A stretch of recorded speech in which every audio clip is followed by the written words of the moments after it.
Welcome to ThinkTech. We are raising public awareness about technology, energy, diversity, and globalism.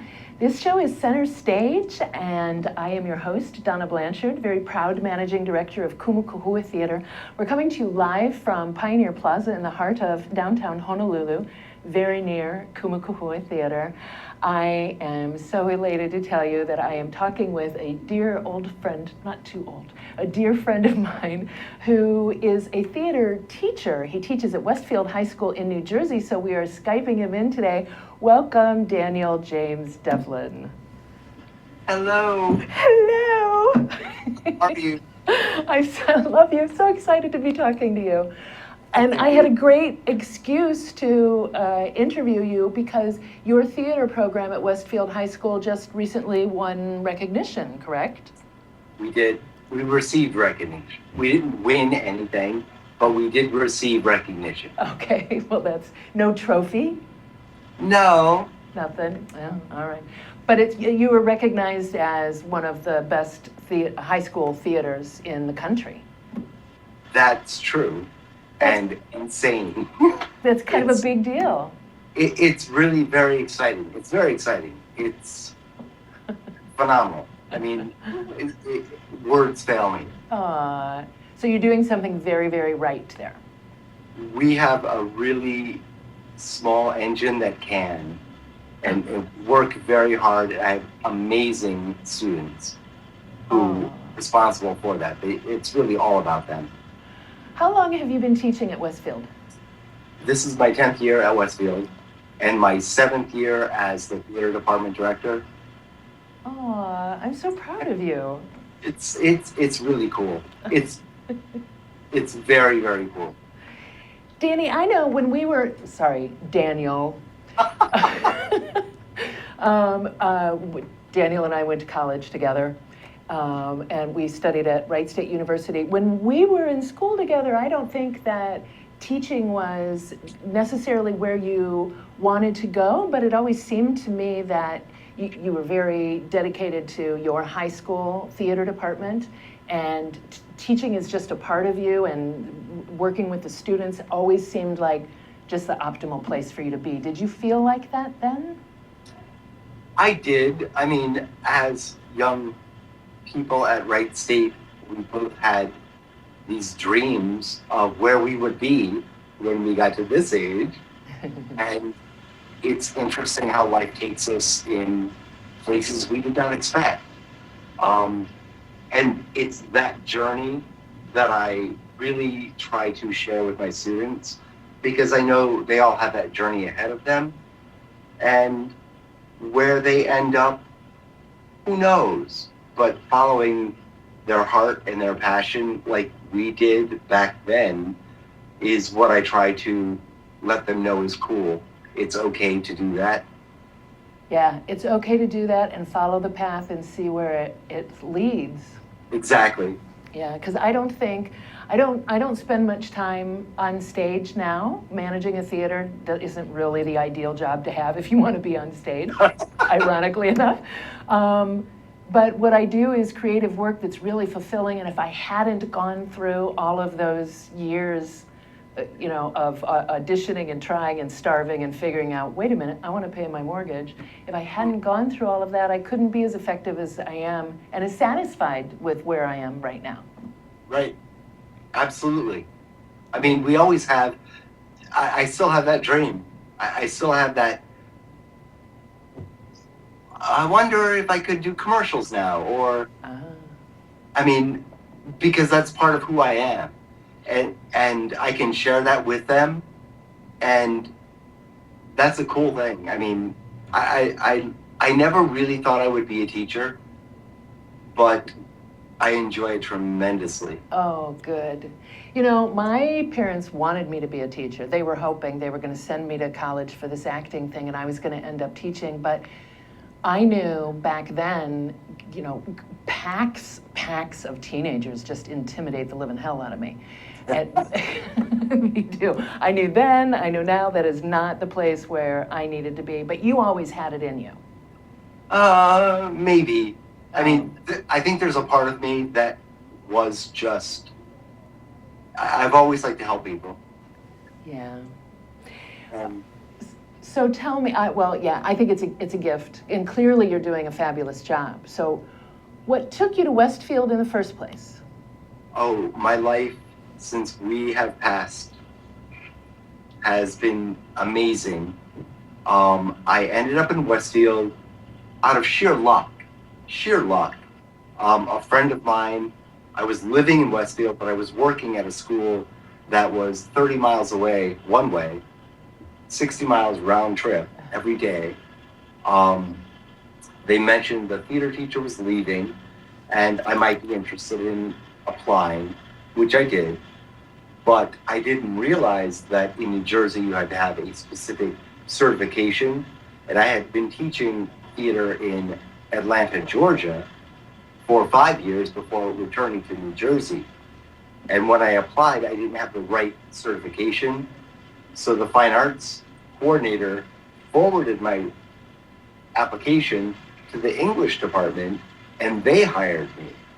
And then after 2 years, the person who they hired for the theater department didn't work out and they asked me to take over. So I did all of the praxis and certification and blah, blah, blah, and ended up where I am now. And there you are. So you were teaching English for a while? Oh, I've taught English always since I started teaching. I've always taught both. This is the longest stint, actually, without being an English teacher, because now I just teach theater, which is really, really awesome. That's so cool. It's really awesome. I'm so happy for you. And we do really cool stuff. I mean, I teach them Meisner. I teach them Stanislavski. I teach them Stella Adler and viewpoints, and we do stuff that they will encounter if they choose to follow this path in a few years. They'll be prepared, and that's really what I try. Because I know, I came from a town of 300, a little farm town in Ohio. I was not prepared for Wright State. You know that. Yeah. Yeah, I wasn't. My town is not much bigger than yours. Exactly. Lowell, Mechanicsburg. And that's really one of the things that I try to make sure that every single one of my students, whether they choose to do theater or not, they're prepared for what happens next. Yeah. Oh, that's excellent. That for them to be getting that level of training in high school, I hope they are appreciative of it. And I bet they will be, those who choose to follow that passion when they get into school and they realize that a lot of the other students have no idea who Stella Adler is. Exactly. In even if they don't get it just yet, we know things take time, but light bulbs turn on when they turn on, and realizing, wow, wait a minute. And I've had former students contact me and say, you know what? Guess what? We're doing this, that, and the other thing, and now I get it. I mean, doing Meisner with teenagers is challenging. Yeah. Okay. So we have a question. We have a tweet. We're gonna talk about that, and then we're gonna go on a break. And when we come back, I'd really like to get into, dig into the nitty-gritty of how you are teaching.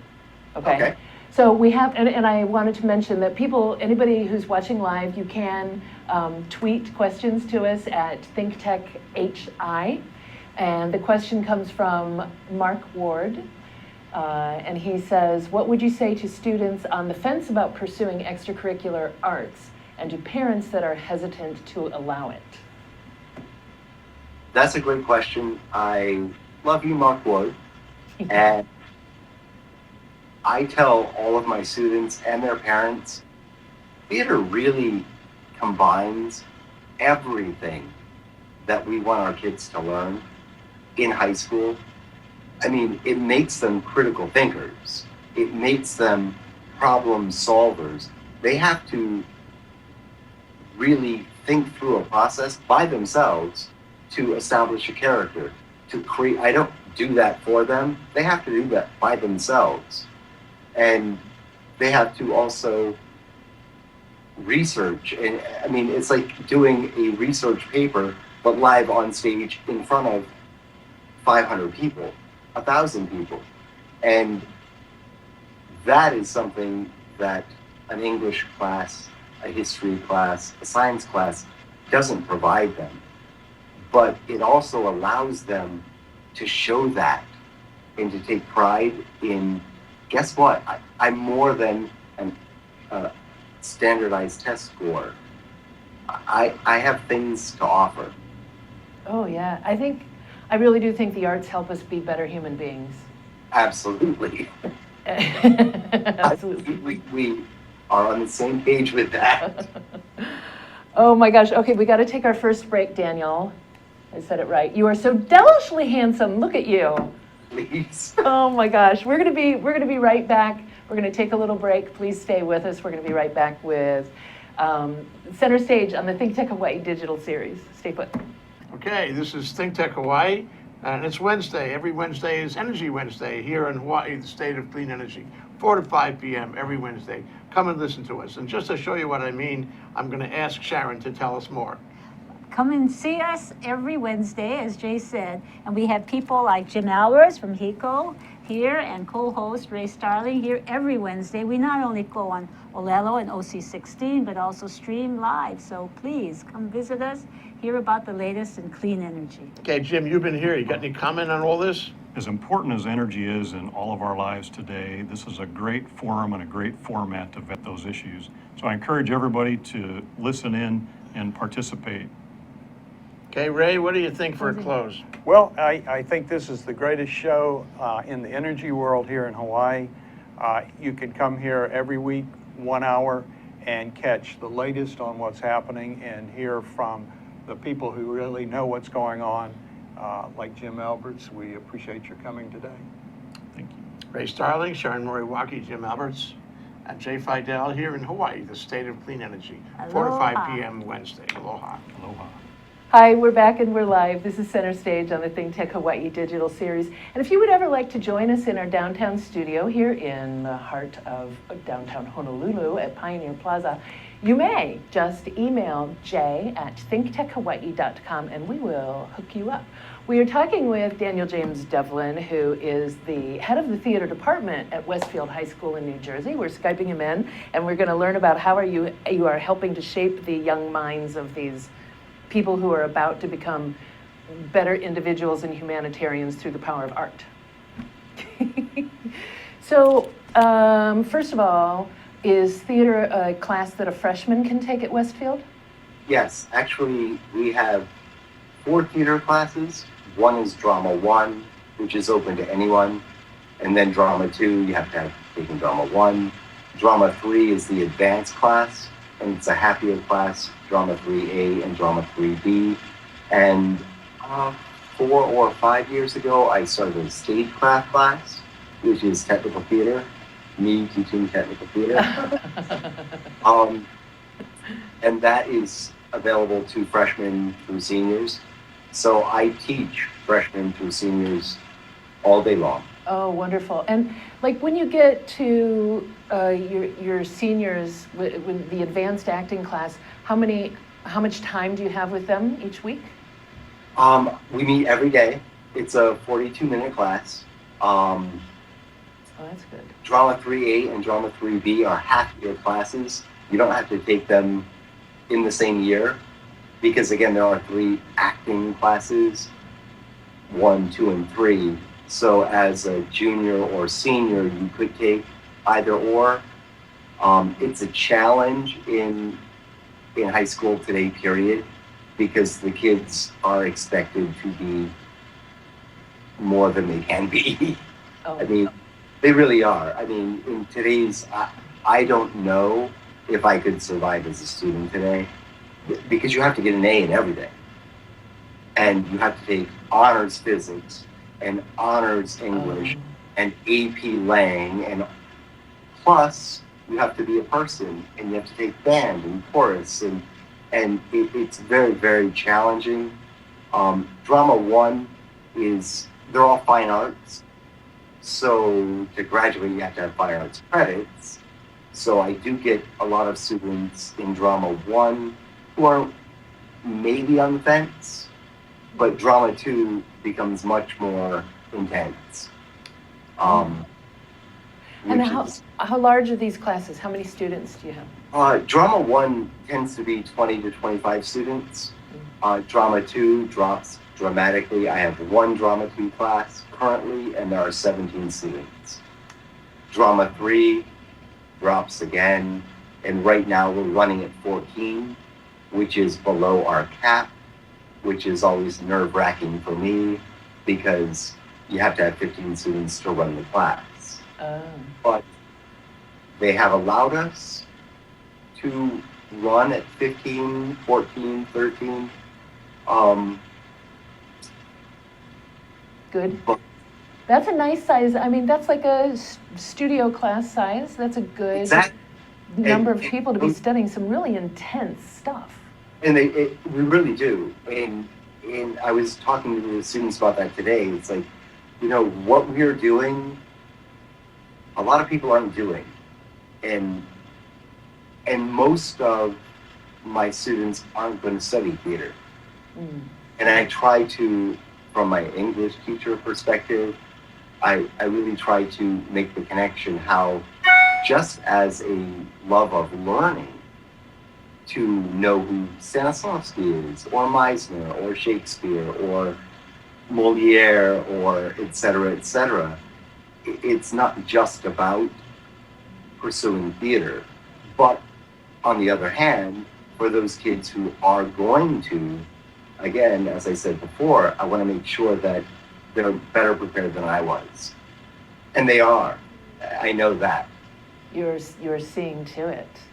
Oh, absolutely. I think that, when you're talking about, when you're playing a character, it's not, you read a play and you get a different take on the problem solving that a character is going through and interpersonal relationships. And then when you have an opportunity to play a role and really get inside that person's head, I absolutely agree that makes you grow exponentially as a person because you get a chance to experience someone's problems without being the problem. It's like you get to wake up from the nightmare and walk away having learned from it.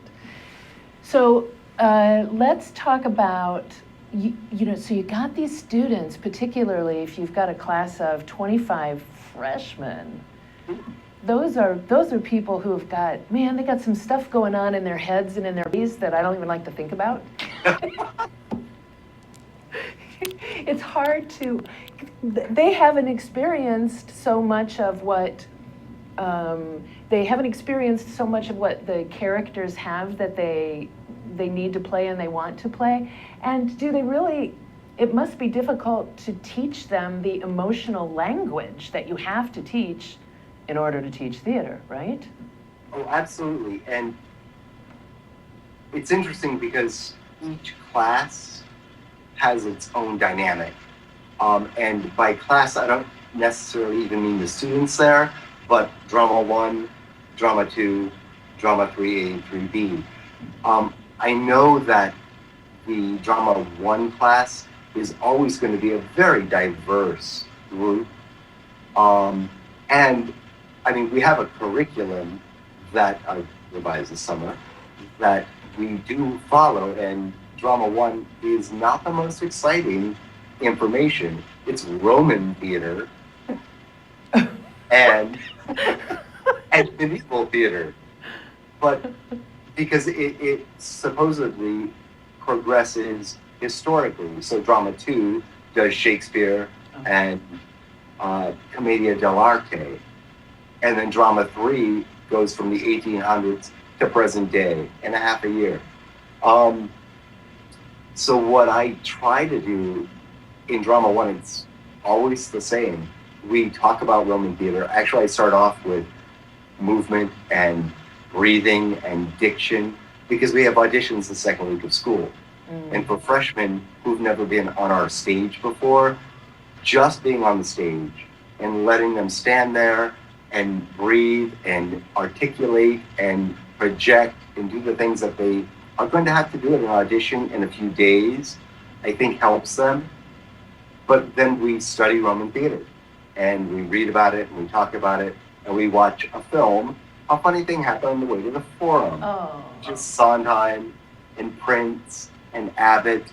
So I try to connect the past with today, but I also know that they don't really care that much about the past. They're mostly freshmen. So then we read a play as a class. And the play is usually Rumors by Neil Simon. Mm-hmm. And we look at the characters and kind of tear them apart as a group as we're reading the play. And then we do scene work from that play. And then we step back, medieval theater, kind of the same thing. Very religious, very morality based. So we read Arthur Miller's All My Sons, which is one of my favorite plays of all time. And then we do scene work from that. And again, it allows students who are just there because they're kind of interested to experience it. But both of those plays are great pieces of theater. So the kids who are really interested, you just see it happen. And I mean, All My Sons is such an amazing play. Oh, yes. It is. And they connect so very much with the two young people and struggling to be good and succeed and yeah. So Yeah. So you're starting off with some very physical theater, first of all. That's good. Yeah. That's good with those young people. But also, you're getting right into the meat of some archetypal characters. Absolutely. And some deep emotional turmoil, which a lot of people, and comedy, but a lot of people, I think a lot of young people are drawn to theater. They really want to do that dramatic monologue, and they want to emote. And I think it's because they have all this soup of stuff, going on inside them that they haven't fully figured out how to shape yet. True. And I think they do connect to that. And it's so challenging because I want to make sure that the student who was placed in the class by his guidance counselor because he needed a fine art credit isn't going to get lost and frustrated and give up. Where at the same time, I have kids who are going to be going to school for this in several years. So that's a balancing act. Yeah. Right? Yeah. And mostly it's been successful. Okay. That's got to be, and what? I have moments where there are some kids who just choose not to. And that's okay as well. But yeah. So you have an acting class, and you may end up with a freshman in particular, kids who really don't even want to get on that stage. absolutely. Oh, wow, what a challenge for you. What a You know what, but part of me thinks those kids with that slurry of emotions that they've going on, maybe they are, some of them can do a better job of channeling that through acting than a lot of adults because they maybe haven't developed all of the inhibitions that we have. That's true. And I also think just being in a class that is freshman, sophomore, junior, senior, because I do have seniors in the Drama 1 class as well, it makes them feel more comfortable that they're all doing, and usually when we do Rumors, for example, there are 3 particular scenes, and usually there are 5 or 6 groups working on the same thing. So they not only know someone else is there to have their back if they forget a line, or if they don't really know what to do at this point or that point, they can watch someone else make that choice. And it's like, oh, wait a minute, I can try that. And if I don't know the line, I'll yell line, and 10 people in the room know it, and they'll support me. And we create that group. That sort of teamwork and someone always having your back, man, that's another thing that theater teaches you, like nothing else I've ever experienced in the business world. And I say that constantly. It's so much like the business world. It really is. Oh, yeah.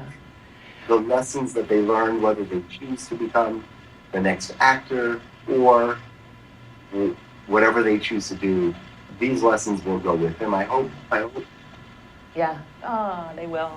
We have to take another break, Danny. Before we go, I'm going to tell you we have another question, and you get the break to think about it, the 40 Okay. seconds while we're going to be on break. This is another one from Mark, and he says, tell the truth, what is the show you wish that you could do but cannot because you are in a public school system? That's a good one, right? All right, you think about that, and you stay put. We are going to be right back after this short break.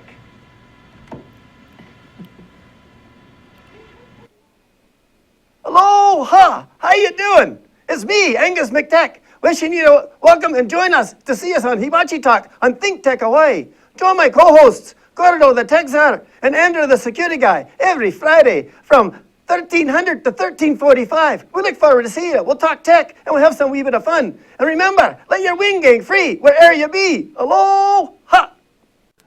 How's it? I'm Damon, I'm Joe. and we're the Lola Brothers. We are the Lola Brothers. We are the Lola Brothers. Hey, join us each week where we'll have wacky animations and adventures, and you'll get to hang out with one of our amazing friends.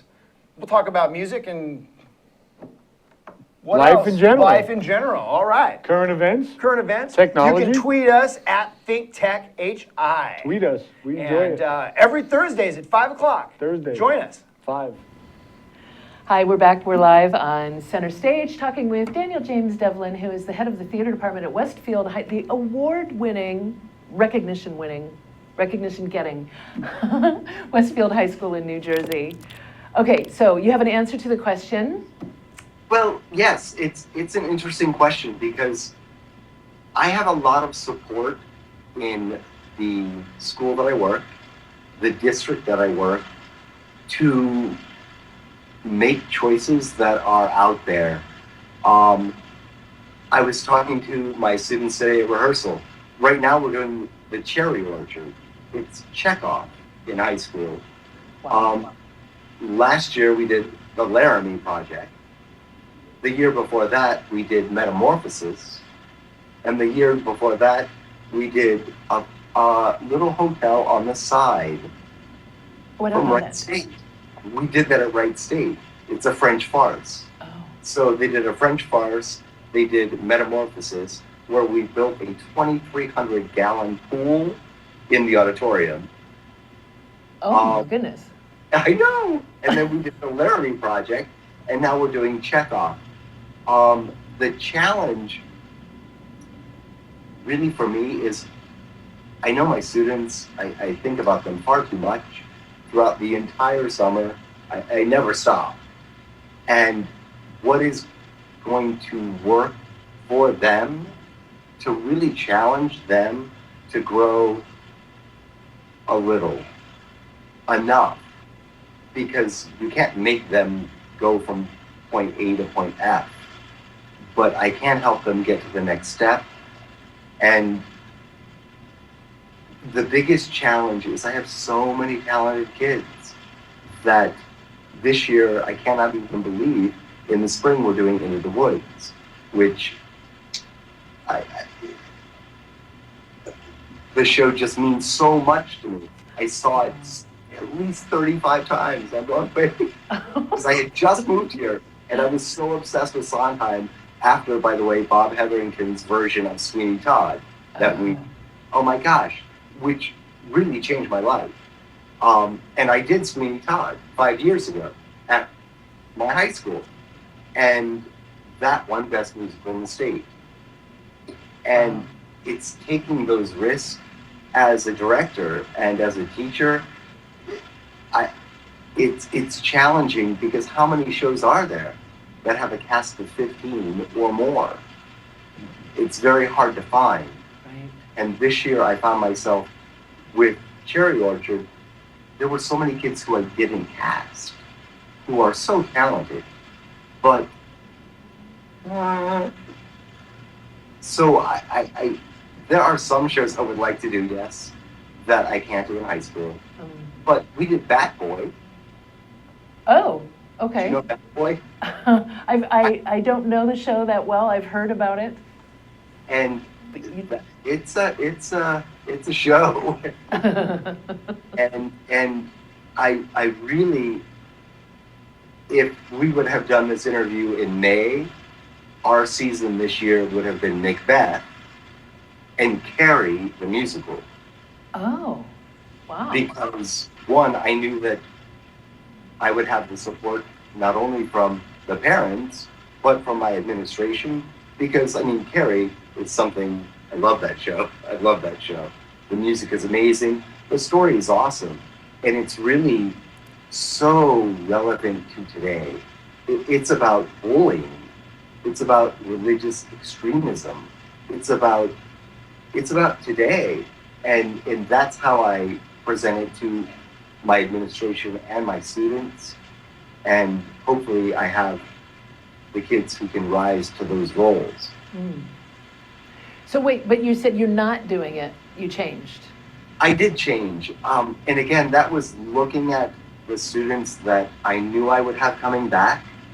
And there was some suggestion that I try to do a show or two that was a little more family friendly. Okay. Because, I mean, Sweeney Todd, not so much, and Laramie Project, and so Into the Woods was the personnel needed for both shows, vocally and acting-wise, are quite similar, but Into the Woods is a little bit more family-friendly. On the other hand, it's a much smaller cast. Yeah, that's hard. I think there's a reason why so many schools still do shows like Godspell, because you give everyone a chance to shine. But Yeah. Godspell's a small cast. Well, it is fairly small, I guess.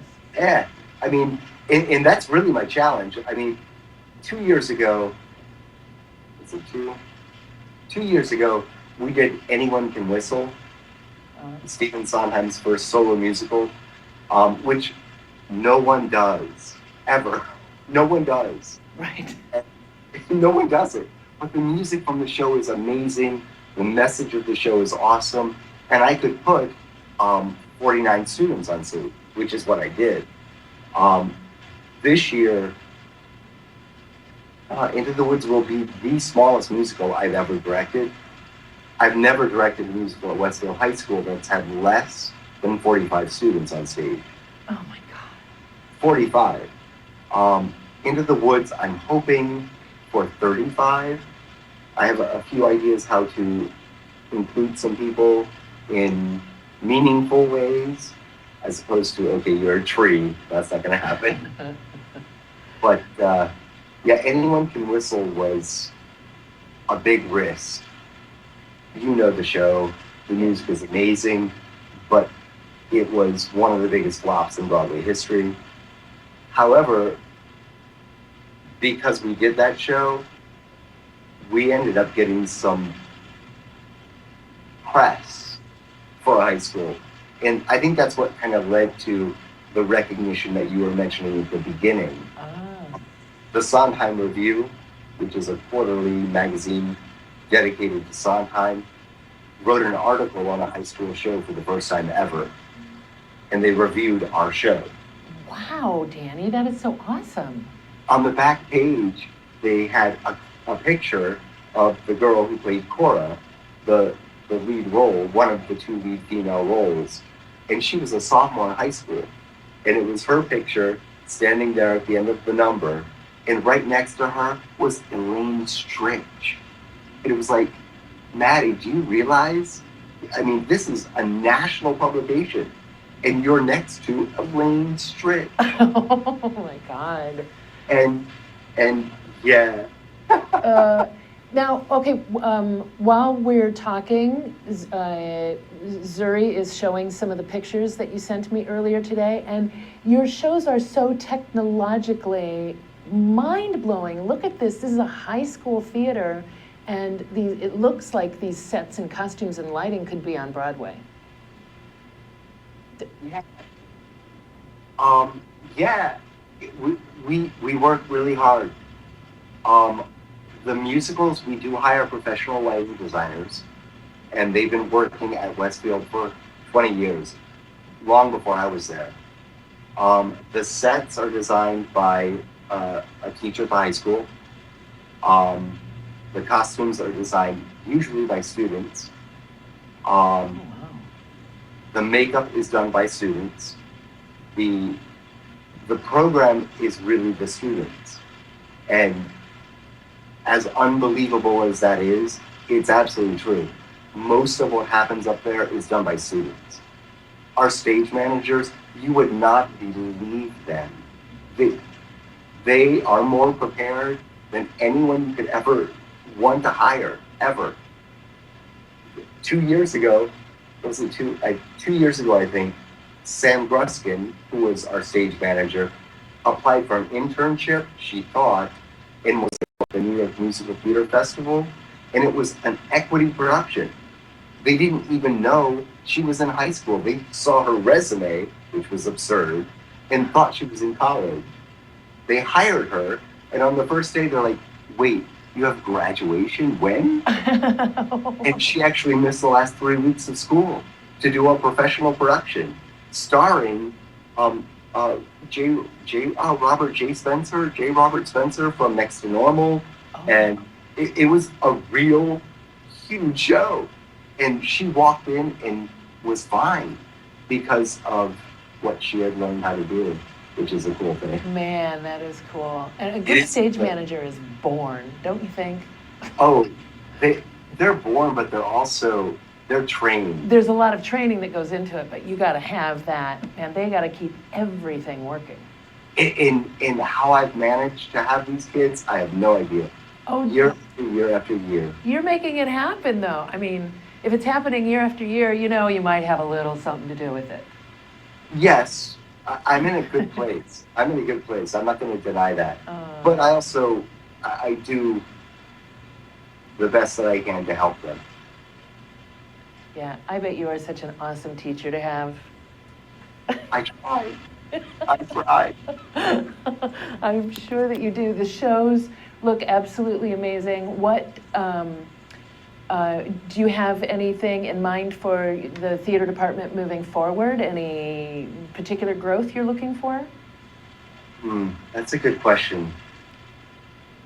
I struggle to get kids to be in the class. That's a challenge. Because again, they have to make choices, and the community that I'm in values theater, which is great, but they all have expectations of where their kids are going to go. I mean, we have kids who go to Harvard and Yale, and that's not uncommon. So I have a senior student right now who I think is a tremendously gifted actor. He's not going to do it. I know that. Because maybe He's going to be a doctor instead? I think it's business, but I mean, we know how this career is, and you also have to have the passion. So you can't make passion happen. I can only try to foster the passion that I see. Well, Danny, it's been so wonderful talking with you. I'm sorry that we've got to wrap up. I am really, really, really sorry that we've got to wrap up. And I do want to say, my dear friend, that, you know, artists don't retire. We just fade at some point. There's plenty of time for you to go out, and don't forget your passion. It's so wonderful that you're bringing it to these students. I hope they get down on their knees and thank God for having you as their teacher. They should. But I'm so glad to see that they are helping you thrive. Yes, and they are. That's amazing. Thank you so much, Daniel James Devlin. I love the stuffings out of you. We love you, dear. Bye. Bye. Thank you for being here, for watching us. I would like to thank our studio overlord, Zuri Bender, who is in my ear, Sachi Slomoff, our floor manager, who's right over there. Thank you, Sachi. And Jay Fidel, who somehow manages to put it all together. Please come back and join us next week here on Center Stage. Bye.